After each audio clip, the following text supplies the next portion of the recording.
Bonjour à tous, bienvenue dans Astuces de Pro, une série de vidéos secondaires qui va venir s'intercaler au milieu des épisodes principaux de la série. Aujourd'hui, on va parler rapidement du skimmer, son utilisation, ses intérêts. C'est parti. Si vous avez déjà regardé ma vidéo sur la filtration, vous avez pu noter que les échanges gazeux entre l'air et l'eau sont extrêmement importants. Le skimmer est un outil qui permet d'améliorer encore ces échanges de surface ou de régler certains problèmes si vous n'avez pas eu l'occasion de le faire avec votre film. Le rôle principal du skimmer est d'aspirer le film gras à la surface de l'eau. Il est très utile notamment lorsqu'on n'a pas pu mettre en place les techniques qui permettent de gérer ce film gras que nous avons vu dans la précédente vidéo. Nous verrons aussi que dépendamment du type de skimmer que vous choisissez d'utiliser, il aura d'autres intérêts qui ne sont pas toujours très bien expliqués et qui sont pourtant très intéressants. Il existe deux types de skimmers différents. Celui qui se fixera directement sur la canne d'aspiration de votre filtre et celui que vous pourrez installer indépendamment de la filtration dans votre aquarium, chacun présentant ses avantages et inconvénients. Avant de parler des pour et des contre de chacun des deux types de skimmers, voyons tout d'abord leurs points communs.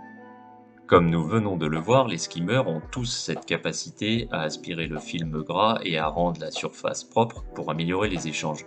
Ce qui est moins souvent expliqué concernant les skimmers, c'est leur capacité à les améliorer encore car ils fonctionnent comme des réacteurs gazeux. En effet, le tourbillon qu'ils produisent à l'aspiration de l'eau est une zone propice à la dissolution des gaz dans l'eau. Voyons maintenant ce qui les différencie. Concernant le skimmer qui se fixe directement sur la canne d'aspiration, il a pour avantage de ne pas demander de prise électrique supplémentaire ni de consommation supplémentaire bien que celle-ci soit très faible.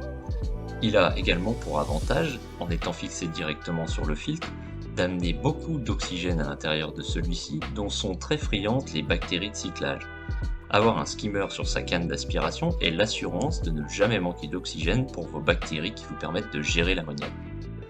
Au niveau des inconvénients, on en notera un principal sur ce type de skimmer, qui est qu'il est assez compliqué de l'utiliser sur des aquariums de petite taille avec des filtres trop peu puissants qui n'arriveront tout simplement pas à le faire fonctionner. Et il est également un peu compliqué de l'utiliser avec des filtres très puissants si on ne les réduit pas, car le filtre aura tendance à tout simplement aspirer la partie émergée du skimmer sous l'eau. Il ne fera donc plus son office et cela peut être un problème assez important car si ça arrive quand vous ne le voyez pas, vous pouvez facilement aspirer vos poissons.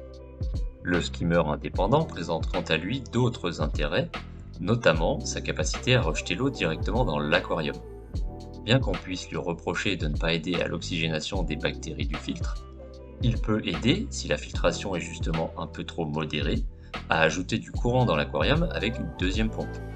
Il a également pour avantage, même si cela restera minime et à appliquer uniquement à des aquariums à l'éclairage faible et à la plantation très simple, l'avantage de rejeter cette eau plus chargée en CO2 et en oxygène directement au contact des plantes. Enfin, il présente l'avantage d'être plus simple d'utilisation que le skimmer de la canne d'aspiration.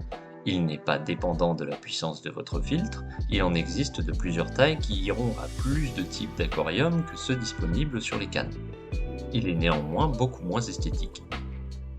Vous l'aurez compris, le skimmer est un outil d'appoint très utile pour quiconque souhaite optimiser son aquarium et en finir avec son film gras tout en améliorant encore ses échanges gazeux. Méfiez-vous néanmoins lorsque vous achetez un skimmer, assurez-vous de l'acheter avec des dents hautes et serrées. En effet, il m'est arrivé d'acheter des skimmers de mauvaise qualité qui présentaient des espaces importants et de retrouver dans mon skimmer des poissons et des crevettes. Voilà, nous avons maintenant fait le tour du skimmer. J'espère que vous avez apprécié ce petit tutoriel d'astuces des pros. Si vous aimez mon contenu, n'hésitez pas à vous abonner à la page et à me laisser un commentaire, surtout en lancement de chaîne, ça aide beaucoup au référencement de la vidéo. Merci et à bientôt.